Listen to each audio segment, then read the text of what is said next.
and good morning again. Happy Saturday to you. We're just thankful for that you were able to join us again on another Lord's Saturday to come and have a wonderful fellowship with you. I want to say welcome to our Facebook Live family who've joined us on this morning. To those of you who are joining by way of YouTube, let me say welcome to you again. And then there may be somebody joining by phone. We say welcome to you as well. I want to say this is an awesome day to be alive with. You're able to hear me. What it means is that you have survived whatever life has thrown at you. You should celebrate because you are more than a conqueror on this Saturday. I want to get started today. I want to show you how you can join or even share it with a friend. We're talking about a very interesting topic, and maybe just maybe you want to have someone to join in with us. We're dealing with burnout and how you can manage burnout. Yes.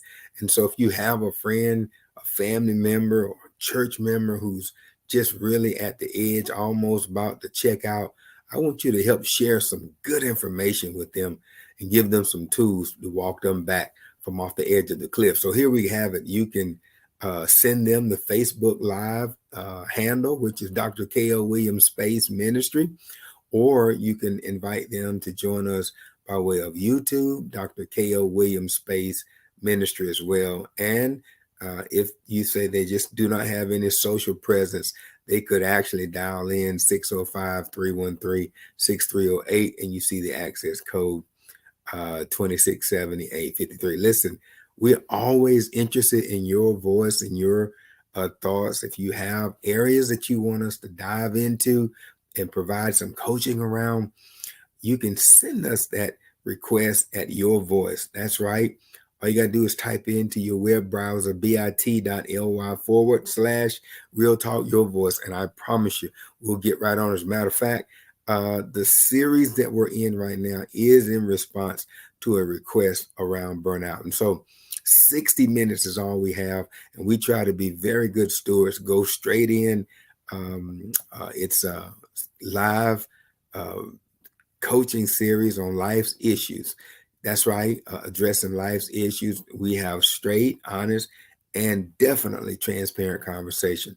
But we never try to leave without giving you some practical tools to put in your toolbox. And just keep in mind, anyone can participate, but we also want to make you aware that adult content is often talked about. So minors should not be attending, just being transparent. All right, let's get started today. We've been on a series trying to deal with this concept of burnout, this notion that a person can be involved in something. And, what we wanted to do was to try to say, first of all, what is burnout?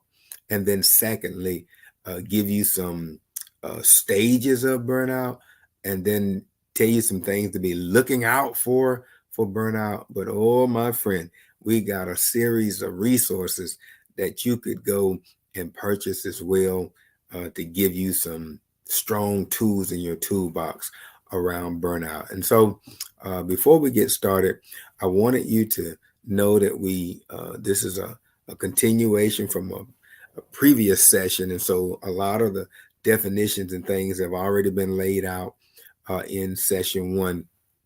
But I do want to at least give you a working definition for burnout. It is exhaustion of physical or emotional strength or motivation, usually as a result of a prolonged stress or frustration. In its simplest form is that you feel like you just can't go another step. You feel like if I get one more call, that's it. Or if I get one more text, if you're feeling like that, my friend, this coaching series is tailored just for you.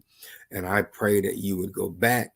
Keep in mind, our IT team has set it up to where you can go back and review previous sessions as often as you need to. Just keep in mind one more time that the working definition that we will be using as our guiding principle is this concept of exhaustion, this fatigue, this feeling like you just drain of physical or emotional strength, or even sometimes you don't even have motivation. And the result of it is usually from a prolonged stress or frustration. So I want to pose this question to you today. Do you feel like you're in a balanced life or a burned out life? That's the question that we want to probe today. Where do you find yourself on this timeline, on this continuum, if you will? Are you on the burnout side or are you on the balance side? And so that's what we want to talk about. We want to go straight from a quick review on the 8 kinds of burnout. And so we'll start there today. Ask you to take some notes, if you will. But let's get started today on the 8 kinds of burnout. All right. We said that there are different kinds. What we found out is that there's not just a cookie cutter for people being on the edge or being exhausted. For example, we said that there was mental burnout in your mind. You feel like my mind can't process anymore. I've been there myself. But it's a place it's okay to be as long as you got a tool to help you get back out. Emotional burnout, these are on the screen. I don't have to go back in detail. I just want you to know that there are 8 kinds. You have mental burnout, emotional burnout, compassion burnout. I just can't love anyone else right now. Relational burnout. I've been over giving in this relationship, whether it's at church or whether it's at home, whether it's in your community, listen, whether it's in your personal relationship with someone. There's survival burnout. I'm exhausted from trying to make ends meet. Who am I speaking to today? There's the book I just recently found. I'll add this to the resource called the Superwoman Burnout or the Superman Burnout, just trying to be all things to all people all the time. Listen, my friend, that will not work. And then there's passion burnout. I love what I do, but at some point you lose the drive, the zeal. Who am I speaking to today? I mean, you know this is what you've been called to do, but every now and then you find yourself saying, listen, not today. I can't deal with that today. So if you're in that space, this coaching series is for you as well. And then ultimately, it's the physical burnout. Like my body just can't go no more. We want to tell you that you're in one of those 8 kinds of burnout. Next slide. And so take a moment and go back and review those in your free time. What we said is there is this assessment, and I want to keep bringing this up in every session because this is one of the resources that you should take a pause and do a self-awareness check. In other words, try to figure out where you are. Ask yourself 2 probing questions in this self-awareness check. Number 1, what kind of burnouts have I experienced? We just gave you 8 types. Do any of those resonate with you? Number 1. And then if number 2, what are the signs or symptoms that I'm experiencing in these kinds of burnouts? Listen, the question is real deep. When these symptoms occur, use this harmonizing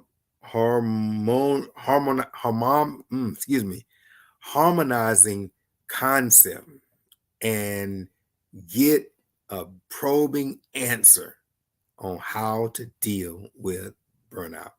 Harmonizing practice. What that means is this. Ask yourself, what do I need to receive to reverse the slide into physical burnout? And then give yourself space or support no matter what.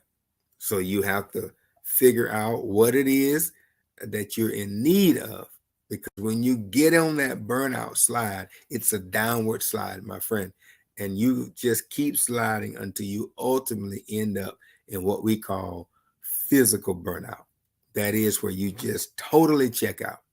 And we're saying to you today that if that is the state that you find yourself in. No worries, because we have tools to help you turn that slide and start going upward instead of downward. Next slide, please.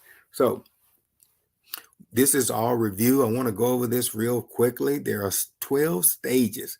We said that in these 12 stages, that number one, stage one is you feel there is a strong need to prove yourself. You move from there to a place. Stage two, you keep working harder and harder to achieve this. Stage three, you begin to neglect your own needs more and more and more. Stage four, you are conflicted and blame others or the situation. Stage five, you change your values to focus on work more than your personal passions. Number six, you deny the problems that arise due to work or stress. Listen, it is a big indicator that you're in that stage six when you start denying the problems. You can't deny them. You have to hit them head on. Stage seven, you withdraw from social life and your family as well. These are signs, stages that you're working your way up to stage 12. And at any point, you can turn it around. You just got to acknowledge where you are on these 12 stages. Stage 8, your behavior changes, which upsets your loved ones. In other words, you become not your regular self, and people start asking, why are you acting out of character? Why you're not normally like this? This is a strong indicator that you're around stage 8. Stage 9 keeps going. Depersonalization happens. You do not feel like yourself. In other words, even people say, listen, you're what you're doing is not you. This is not who you are. It is a strong indication that you're up around stage 9. Stage 10, you feel empty and numb. It is a big, big, big issue, stage 10, because you're at a place to where no longer you have the compassion or the drive, even the feeling. It's just an empty shell. If anybody's feeling like that, we've got some resources for you. Stage 11, you feel depressed, lost, and completely exhausted. That's next to the last stage. And if you're having those feelings of feeling depressed, feeling sorry for yourself, feeling why me of all people, listen, those are all signs that you're in a stage of burnout. And finally, you hit stage 12. Listen to this. You mentally and physically collapse, full burnout. It's what we call the ultimate stage. And anywhere from stage 1 to stage 12, you can turn them around, but you just have to acknowledge that you're in that burnout stage. All right. Next slide, please. And so if you say, Williams, you've just acknowledged an area that I know that I'm in. I know I'm in one of those stages. What we want you to do is to also start looking at some symptoms of burnout so that maybe you can not only recognize it, but you can pinpoint the types. That's part of that self-assessment. You are your greatest analytic critic, and you're also your greatest support. So you know better than anybody yourself. So let's talk about some of the symptoms. We know that typically when a person is burnt out, one of the most obvious symptoms is they feel exhausted throughout the day. I'm not talking about where you need a power nap. And typically the science say between 2 and 4 is that hump time. And if you can make it through that 2 to 4, that's not what we're talking about. I'm talking about you get up in the morning and your energy is low, and it's low all day. Listen, you don't even really want to engage in life. It is called burnout. That there is a place that no matter who you are, no matter how good you are, there is a place called burnout. And that burnout manifests itself in symptoms like you're exhausted. I just feel like if I could just lay down, if I could just sit down, if I could just take a break. My friend, I want you to do that assessment to make sure that you can eliminate the fact that you're not burnt out. Number 2, you find yourself being sick all the time, frequently sick, headaches, stomach aches, all types of different aches, temperatures, running a temperature. Yes, these are all signs of burnout medically. I want you to know another big symptom is low mood, like this person is just, their mood is what we call melancholy, just droopy and not really exciting. If you find that you get up and you're exhausted and then you don't have a good mood, you're in a bad droopy mood, uh, dreary, nothing exciting. Let's get at it. Today is Monday. Today is Friday. Listen, whatever day it is, at some point you ought to have some energy about the day. And if you don't have any energy about the day, my friend, and it's an indication. Number three is a big one because you can definitely monitor your mood and see just how, if it's going up and down. Number four, you can also experience weight loss, or on the other end of the spectrum, you can have weight gain. Like people get so burnt out that they just have a eating disorder, or they go into a session where I know someone like that, and everybody thought that they were on a diet until the person went to a close friend and revealed that they were burnt out, and the results of it was the weight loss. My friend, if you have those types of challenges, don't be afraid to reach out to someone. Find that one person that you can speak to and talk to about it. And then number five, hypertension. We know that it affects your blood pressure. Is when you're burnt out and that energy is all hyped up, you on 1,000 all the time, or you're down on 2 all the time, so low. Listen, that affects internally how your body operates. And we know the science says that when you get burnt out, it can even affect your blood pressure. So we have a lot of things working, but I'm just giving you some symptoms for you to be on the lookout. Number six, low self-esteem. Always feeling like you're not good enough, you didn't work hard enough, you didn't give enough, you weren't caring enough. I'm talking to somebody today that you are fearfully and wonderfully made. You should have affirmations every day to yourself. Low self-esteem, one of the ways that burnout manifests itself is that you feel that you're inadequate. I want to speak to someone today that you can be good at what you do, and you can do it so long, so often, so hard, until if you're not careful, you'll find yourself in a state of burnout. And then all of a sudden you feel low self-esteem. Then number seven is absenteeism. What that simply means is that all of us are social creatures. We cannot exist in this world by ourselves. And can I tell you, one of the just staggering lessons that we all learned from the pandemic was that when you started getting into these sessions where you had to quarantine, we found out real fast that we were not designed to live by ourselves. And the pandemic showed us that even if you're quarantining, you need some level of social engagement. Pick up the phone, do a FaceTime, or do a text or something to someone. You can still be engaged even if you had a health issue, or in our situation, a health crisis in our world. Absenteeism, that you've typically been that person who's always been able to connect with people, and then now you feel yourself kind of like in a shell, zombied out, even in a crowd. Because can I tell you something? I have learned that people can be present and still absent. As a leader, when I have meetings and I have team members, I ask the team members, are you ready for this? This is a good test for you to have assessment around. And I ask myself, what percentage are you present?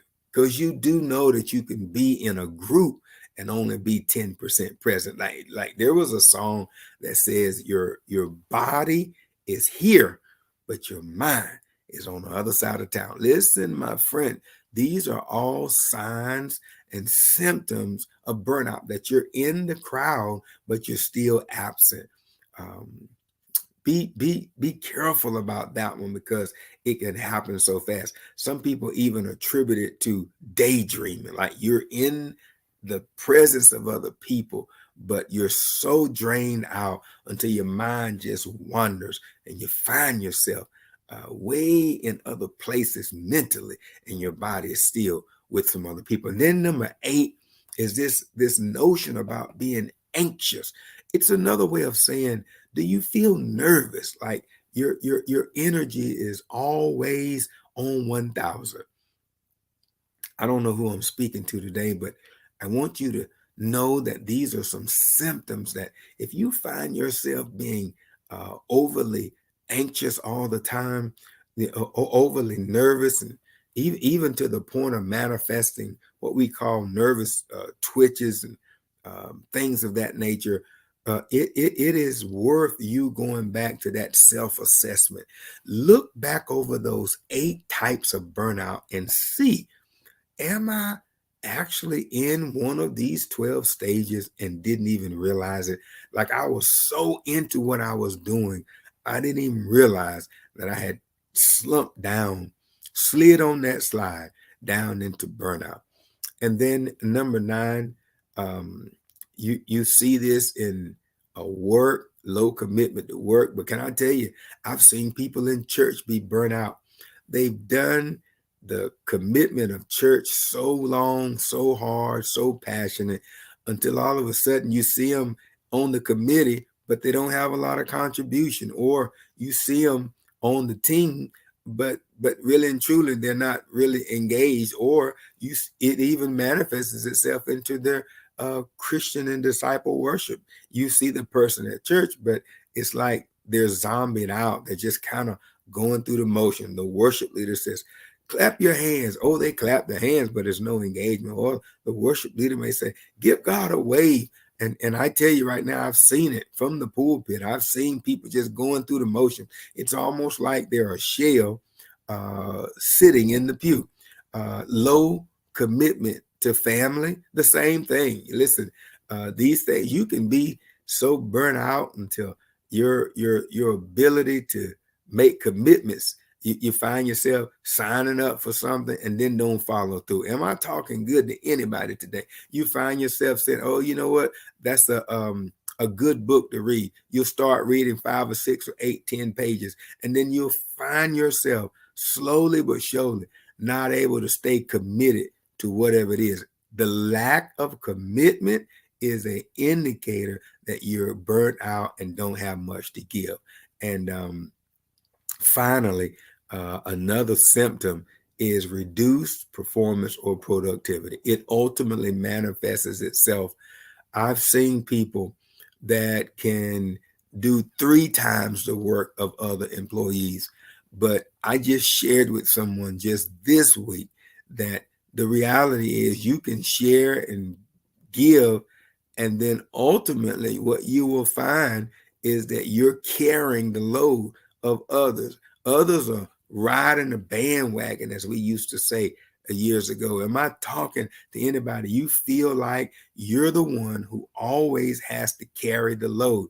And at some point, you get to a place, as I was sharing with the colleagues just this week, that your mind says, you know what? Let them do something. You know what? Let them try to get on the band. You know what? I've done my share. And when you get in a state like that, it's a very dangerous place, because it's the manifestation of some symptoms around burnout. And I want you today to do me a favor. Take time, go back to this slide, look at each one of these, analyze them one by one with that self-assessment, and you ask yourself, do any of these reflect me? And then you have to do that harmonizing exercise and ask yourself, what is it that I need to reverse this? Listen, and then don't take any exceptions. Don't stop until you get what you need. Because here's the thing, if you continue down that slope until you get to stage 12, It's called ultimate burnout. It affects you mentally, it affects you spiritually, and it affects you emotionally. It affects you financially. Listen, there is so many downsides to going all the way down to stage 12 in the burnout process. And so what we want you to do is to take time, look at these symptoms. Do you find yourself being in a crowd and still being absent? Do you find yourself being nervous all the time? Or, are you that person that says, I just can't stick to something? Like I find myself now trying to start and then I stop. I start and I stop. I don't know who it is I'm speaking to today, but I'm telling you, if you're having a problem trying to commit, you may want to do an assessment just to make sure that you're not encountering any of these symptoms of burnout. They call it symptoms of burnout syndrome. Next slide, please. And so let's talk about for a moment 10 ways to combat burnout.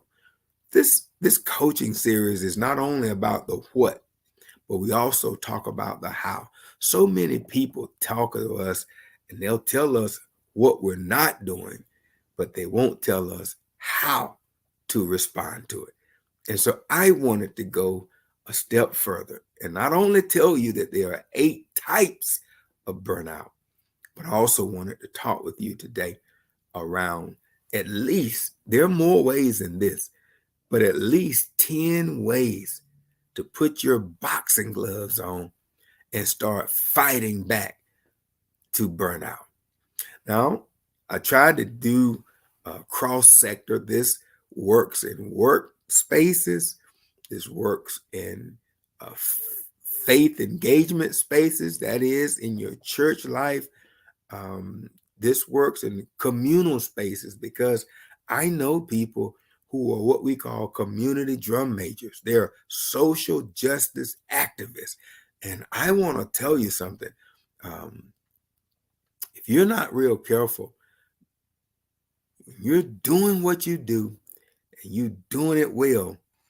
If you're not careful, you'll experience burnout. But what we wanted to do today was to say to you, here are some ways that you can put your boxing gloves on and declare boldly that I am not going to stay in this stage. I want to talk with you before we get too far down that path and just remind you, it's okay.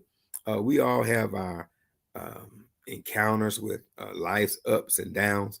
But what I wanted to tell you is there's a gentleman, a gospel artist named Pastor Donnie McClurkin.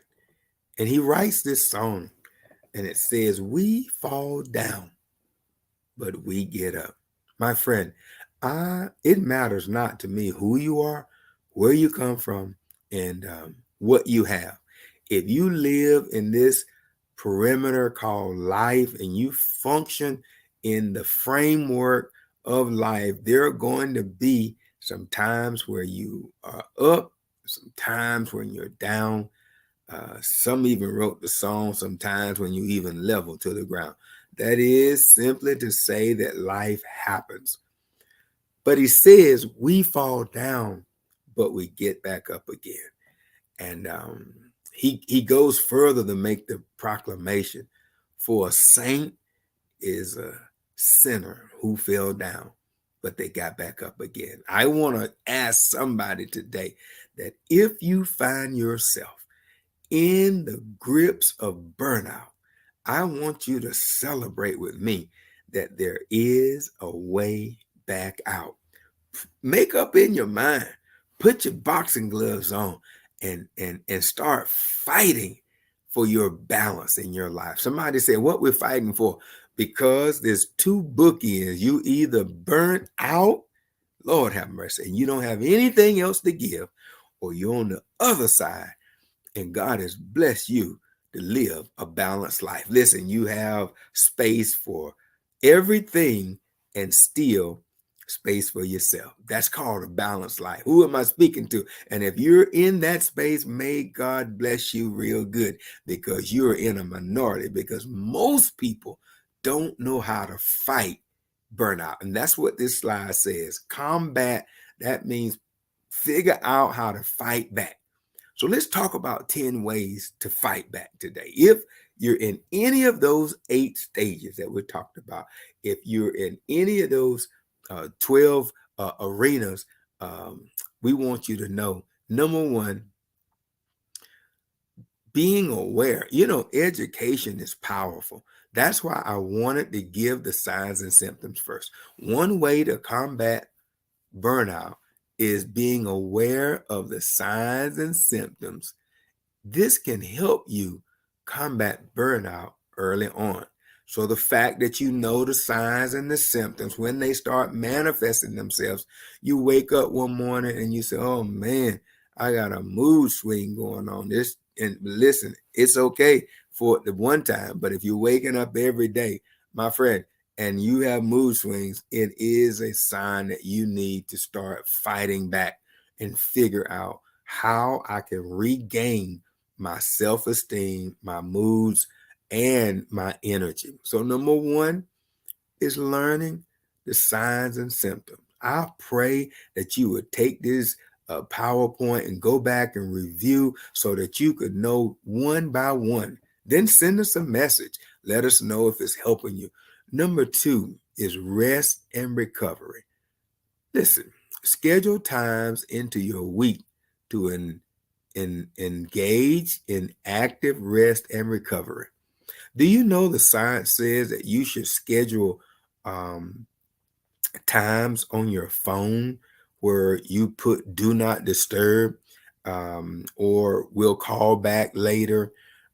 What I'm finding is sometimes the things that we're considering emergencies are just conveniences, and you have to learn to create boundaries. We did a wonderful PowerPoint session around boundaries, knowing when to say close for business. Listen, the reality is some people's emergencies is nothing more than a lack of planning on their part, and you cannot allow their lack of planning. Am I talking good to anybody today? You cannot allow their lack of planning to create an emergency in your world. Listen, the reality is, I'm from a military town, and they had this, my military Marine friends had a 7P mantra. I want to share it with somebody in an effort to help you to combat burnout. It's 7Ps, and they say proper prior planning prevents piss poor performance. And can I tell you something? The reality is that if you set up boundaries, that there are times that you're just not available, that there are times when you're about self-care.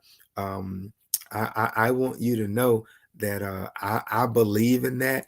And I had a manager who helped me with this and gave me this concept called protected time. I want to help somebody today because you have to have protected time. For example, if you're going to go on vacation, why do you have the work cell phone and people are able to engage you in work activities, consuming your energy in a space that's supposed to be set aside for rest and recovery? I want to suggest to you that you have to create boundaries. You have to create some structure. And also, when you create it, you have to force people to adhere to it, because the reality is they will plow right through your boundaries if you don't force them to adhere to them. So if you're in a space of burnout, one of the best things to do is to establish some rest time. That is to establish some recovery time. And in that time, make no exceptions, because you're in the fight of your life trying to get back on the other side to a balanced life. And then number three is a workload. Let's talk about a workload. Share your workload, and don't be afraid to ask for help if you're feeling overwhelmed. I don't know what it is that's inherently built into humans that will cause you to go past your limits. Like, the doctors told you don't lift more than 10 pounds. And then on the job, there's a box over there, 15 or 20 pounds, and something inside of you saying, well, this box is sitting here. Nobody else seems to want to move it. I'll move it. Now, my friends, I want to help you today, because if you don't look out for you, then I'm here to help you today, that you're setting yourself up for a burnout. And nothing any worse than doing a good thing but getting a bad result. Listen, I share this with people, and a professional told me they wrote it down. I shared with someone the workload. Listen to this. When helping you hurts me, I have to stop helping you. I want to help somebody today, because we have this burning passion to want to help people all the time. But when the workload becomes overwhelming, my friends, I kick into this mantra that says, when helping you hurts me, I have to stop helping you, because I don't want to end up in a state of utter burnout. And so I'm going to suggest to you today, look around, assess your workload. A gentleman told me, and this is a wonderful place when it talks about feeling overwhelmed. Know when it's the right time to ask for help. Because here's the thing, you can work so hard, make all these sacrifices, and then, can I tell you something? If you mess around and have a burnout to where you're mentally and physically disabled, most jobs will have your position filled before you can even get a good diagnosis from another doctor. And be clear about one thing, even in the church, sometimes we have this notion that no one can do this but us. But I want to tell you something. What we have found is that life has it's an eerie way of teaching us that even when we get burnt out, life goes on. Even in our families, even in our community. And so we have to figure out how not to get overwhelmed. And when you start feeling overwhelmed, like, listen, my plate is too full, I got to get something off my plate. Listen, I can't manage all this. I'm juggling too many balls. Am I talking to anyone today? The reality is, you have to fight for your balanced life. It's a fight, because people will put things on your plate. People will give you assignments, and they too know that your plate is full. But if you say yes, then they celebrate the fact that they've gotten it off their plate, and now it's on yours. Number 3, watch the work overload, whether it's in church, whether it's at home, whether it's in the family, or whether it's on the job. And then another way to combat burnout is called workplace habits. Listen to this. Focus on creating healthy workplace habits that prioritize both physical and mental health. Schedule these into your week and monitor the impact they have on your well-being. For example, do you not know in corporate America that they do not, and I want to repeat, they do not advocate people sitting at their desk for 8 hours? Do you know the literature now says that sitting all day is harmful for your health? That at my office, we have these what they call moving tables. Like, I can push a button, push my chair back, and stand up and raise my desk to where I'm standing and working at the same time. Corporate America has figured out, listen, churches now are asking parishioners, even in worship services, listen, you're teaching these sessions, and every so often you ought to have a stretch break. Listen, Have the people stand up, turn around, stretch, talk, do something. Uh, Sitting in long lecturing sessions now, we know now is not a healthy exercise. And so for me, on the job, I'll get to a place and I'll just stop. Put the computer on sleep. I got me some work tennis shoes that I keep under my desk. I'll put them on and I'll go right out and walk the trail. What we're saying is we have to be intentional. If you're going to fight back, you have to be intentional. Make provisions. And listen, and when I'm walking, I don't take no work calls. When I'm walking, I put music on. I have my favorite songs, my get up songs that give me that energy and that kick that I need. I'm telling you that you have to be intentional. Don't sit all day. For we know now the literature says, are you ready for this? That sitting is the new smoking. Let that sit for a moment. That sitting is the new smoking. You should not sit all day, every day. Think about it like a muscle. If you don't exercise the muscle, it gets limp, it loses its fervor, and after a while, it loses its mobility. So we don't want that. What we want to do is to create habits. Be intentional. Starting today, make it your business that I will not sit all day, every day. And if your job calls for you sitting at a desk, every so often, take a stand break. Listen, take a walk break. Anything to keep moving.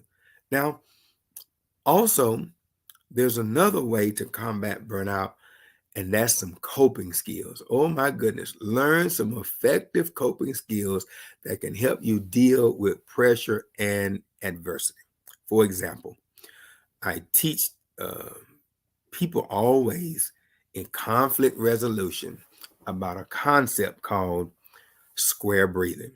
My friends, when you're in conflict resolution, it has saved me so many regretful situations.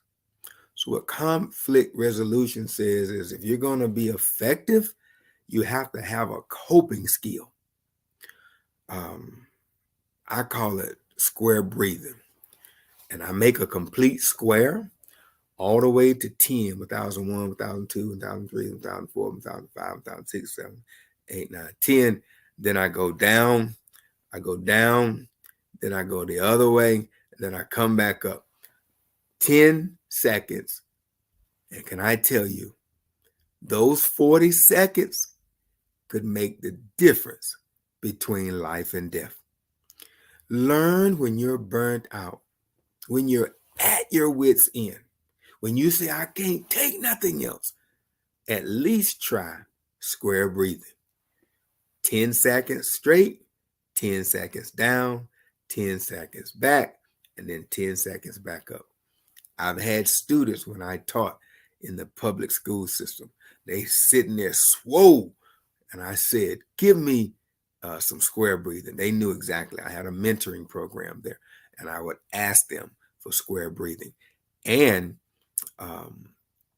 what we also know is there are other coping skills. Like, for example, for me, I typically, if in a conflict resolution state, I have a favorite quote or a favorite scriptural text that I recite internally.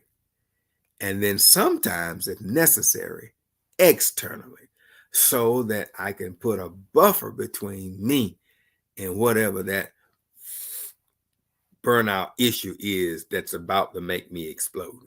I want to say to someone that you should find, if music is your thing, figure out how to get that special song into your hearing before you make that response. Or if scriptures is your thing, figure out that scripture that you need to recite before you respond. Because, my friends, it could make the difference between life and death. And then, as we talked about, another way to fight burnout is to exercise. Yes, staying active and regular exercise is a great way to boost your mood and reduce stress.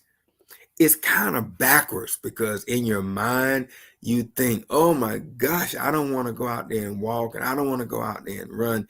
It's just so in your mind, it makes you feel like you're going to be wore out. But the reality is that there are certain energy enzymes, listen, all types of beneficial um, uh, things that happen when we exercise.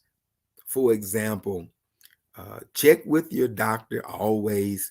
But what we know is when you walk, the science is now real clear that it helps with so many things like your mood, like your breathing, your heart rate, your oxygen. There are so many wonderful benefits just in walking. So I had somebody say, well, Reverend, I got bad knees, Reverend, and I can't walk. And I said, well, wonderful.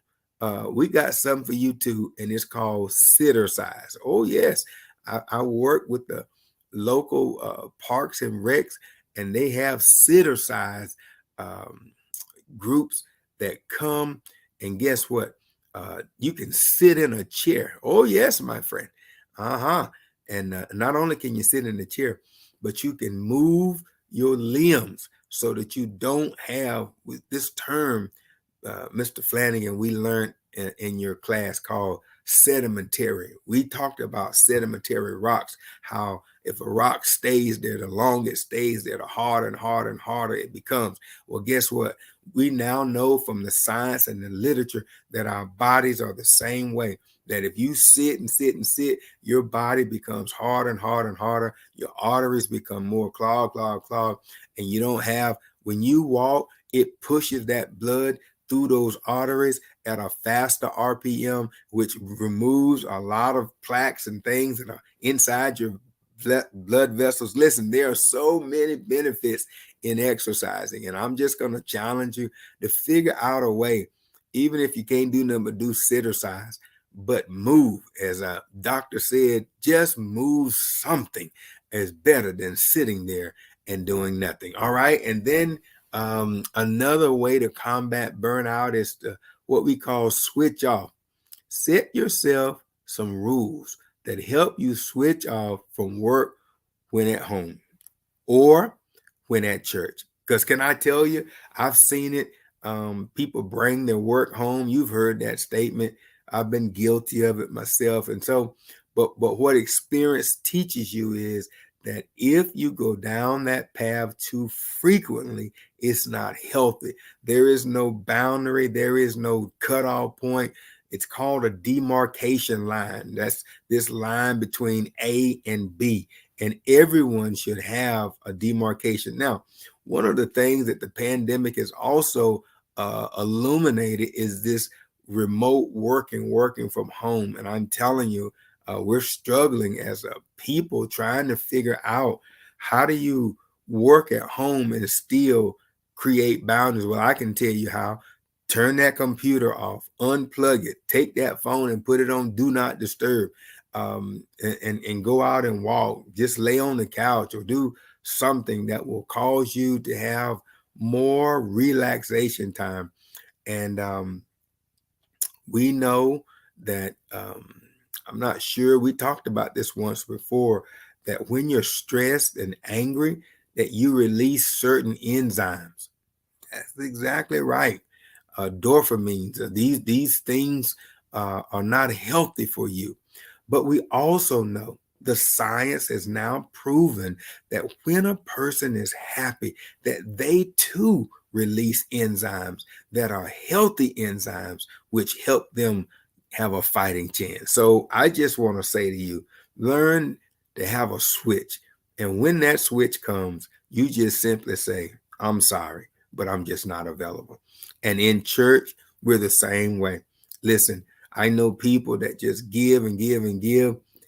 And when I want to talk about the switch, this is a good place to ask you, is the word no in your vocabulary? Because sometimes part of having a switch is to say to someone, I'm sorry. I would love to, but I'm just not available. Or I just can't process that right now. My friend, I want to help you. My time is running close to ending today, but I want to make sure that you understand that you need to fight and fight hard, because once you start going down that slide, you have to have a mechanism to help you to get back out. Now, you also need another way to combat is support.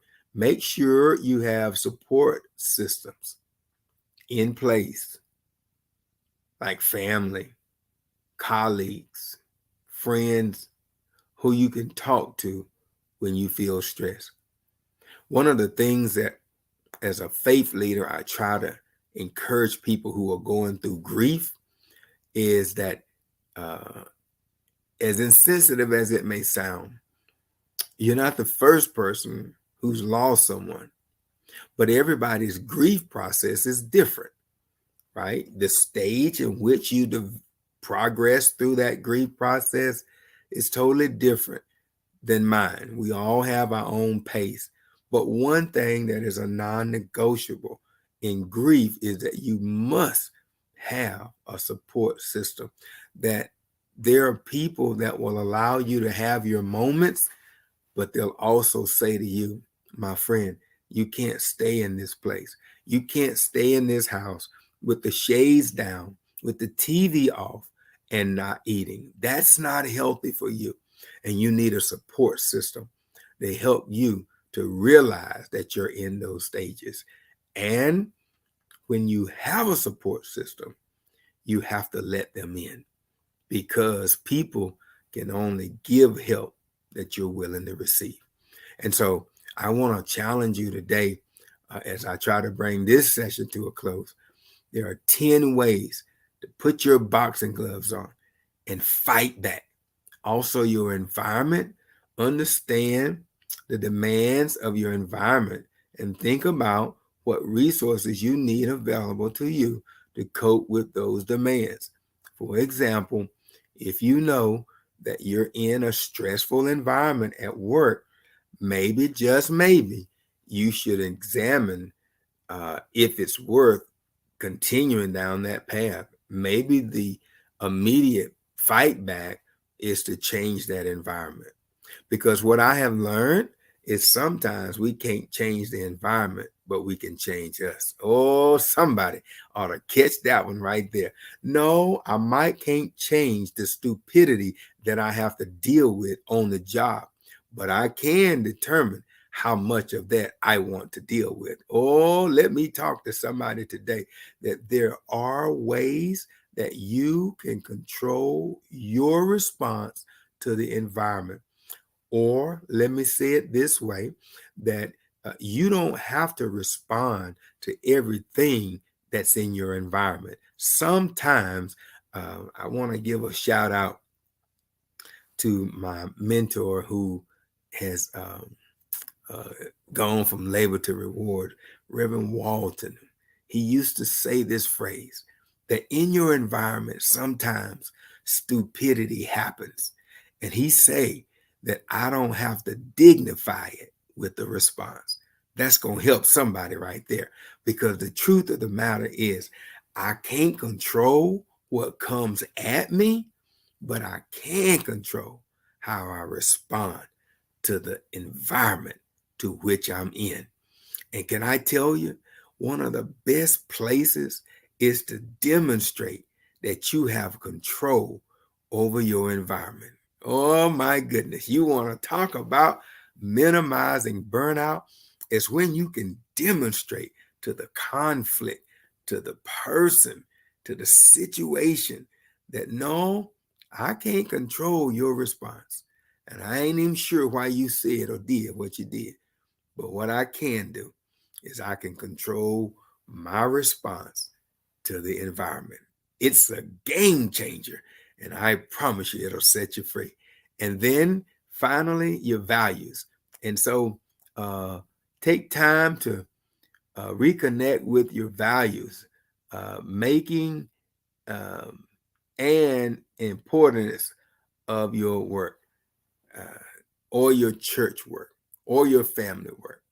I want to close today and say thank you for joining us today. We've been at this thing about how to manage burnout. Um, and so we'll stop right here. Let me go to the next slide just for a moment to show you what we'll start with on next week. And so we'll start here. If this represents you, we're going to start there next week. Next week, if you feel like this picture represents who you are, tune in next week. Can I pray with you today? Father, we thank you for time well spent in this space today. There are so many struggling, Father, trying to make sense of this thing called LIFE, life. It's unpredictable and it has some crooks and some turns that sometimes are unexplainable. In our effort to give our best, sometimes we find ourselves low in energy and low in morale. But today, we thank you for an opportunity to bring energy and awareness on how to manage burnout. This is our prayer in Jesus' name. Amen. Hey, listen, tune in next week. I got some books and some resources. I've done a lot of the homework for you, and I can't wait to share it with you. Till next week. If you know someone who's struggling, you've heard them acknowledge to you, you know what, friend, my plate is too full, or friend, I can't go no more. I can't process nothing else. I want you to ask them to join us as we lay out some principles and some concepts on how to deal and manage burnout. Until then, may God bless you and may heaven smile upon you.